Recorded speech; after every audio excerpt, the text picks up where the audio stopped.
mga classmates. So I hope kini ako ang buhaton gawin is makahelp sa inyo ah, sa pag-format sa ato ang kanang ah, research paper BTC standard. So basically kini kung ipakita ninyo, this is a uh, paid front page, okay? Cover page. Then ang content is hindi na yun na siya ang mga content. So this is not related sa ito ang ha, exegesis. But this is just an example. So karon sa man nato na siya buhaton. Ang standard yun sa BTC, ang kining first page or cover page, wala ni siya number dili. Dili mag-start ang number 1 diri, dili mag-start ang 0 diha. So mag-start gyud diha ang ato ang page number is diri gid sa first page sa ato ang sa atong content na. So muna ito ang task karon na kung saan man nato. Well, sayo kay na. And I hope makatabang ni siya no sa katong wala ka hindi pa kabaluan eh. So adto lang ta sa insert. Okay, click insert and then add ta sa uh, uh, page number. Okay. Dayon ang ato ang format yun sa BTC is kining plain number 2.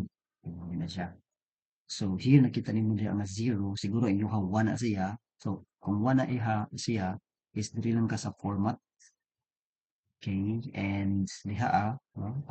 Usually mo man ni ang naka default sa imuha, so gonna start with start at 0, then okay, so which is mo na siya natabula ko. Karon kanang di man na pwede nga kanang mag-start kag 0 diha nya ari ka mag-start og 1, so dapat siya wala gid siya ng version. So na nato karon. Well, kini siya diha sa format sa footnote kung gawas na format sa inyong Word as mabaw, no? I-click lang na diyang kanang different first page. So, first page. So, kung dito mo na wala na siya. So, kung i-unclick na nato, balik. So, kung dapat nimo siya naka-check. Dahil na diha, naka-check din na siya. Kaya ang indicate na fra, first page footing. Meaning kasi ang imong format lang ang first page. Sige, different lang nato ang first page.